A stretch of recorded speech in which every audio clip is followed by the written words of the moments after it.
year's Young Engineers Award function has been postponed, unfortunately, until 18th of November, and you will have to wait until then to find out who will be crowned the winner of each award category. But recently we did share snippets of our finalist videos on social media and asked the public to decide which finalists we hear more from at the 2021 seminar series. In the category of Student of the Year, the majority vote went to Vivien Carr. Vivien is studying at civil engineering at UNSW, is also an undergraduate with Northrop, and joins us today from Sydney. Welcome, Vivien, and congratulations. Thank you. Thank you for having me here. No problem. So we'd love to dive into a couple of questions for you, if that's okay.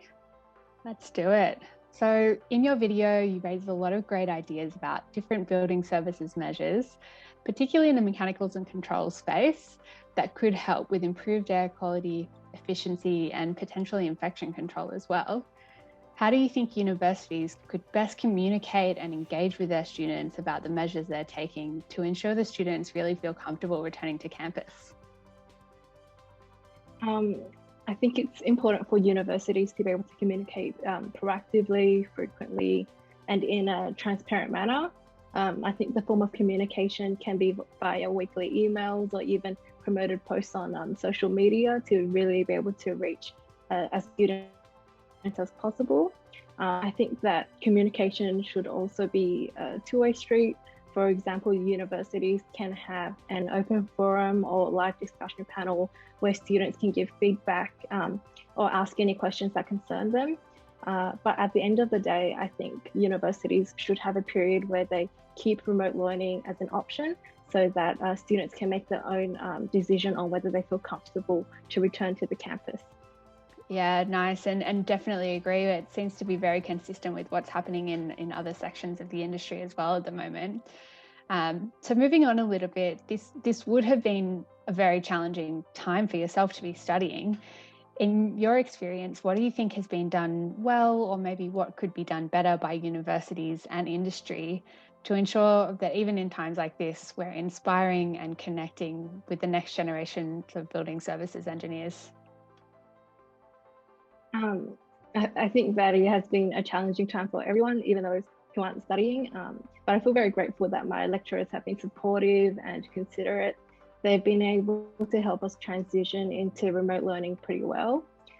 In terms of bridging the gap between universities and the industry, I think that it'll be beneficial if we had guest lecturers from the industry so that we can get a real-time idea of what's happening in different aspects of the industry, especially in this time of COVID where everything isn't the norm. Yeah, 100%, and great suggestions. So moving on then, what do you think are some of the challenges facing the industry at the moment that might be most attractive to engineering students to get involved with helping with that engagement, and also when they're thinking about moving into careers after university? I think the future of the industry would include the transition from traditional buildings to smart buildings as we move towards a more sustainability focused industry. I think it would require us to adapt to technological opportunities, and the challenging part of that is not fully knowing where this disruption would take us. I also think that this is the motivating part for students, where innovative solutions are critical for an efficient and effective building services design. Yeah, amazing. And I think we sometimes tend to, I think, underestimate students a little bit, but we definitely saw throughout all the submissions to the awards that the student submissions were really tapped into industry trends, and it seems like people like yourselves are very engaged. So thank you so much, Vivien, for those questions. No, it's been a pleasure. Thank you for having me. No worries. And to everyone watching, we hope you will join us for the awards function on Thursday, 18th of November, which at this stage is still booked, fingers crossed, as a face-to-face function in Sydney with, of course, a live stream option. Of course, considering advice from authorities, the function may be adapted to all online, but either way, we hope to see you there. Thank you.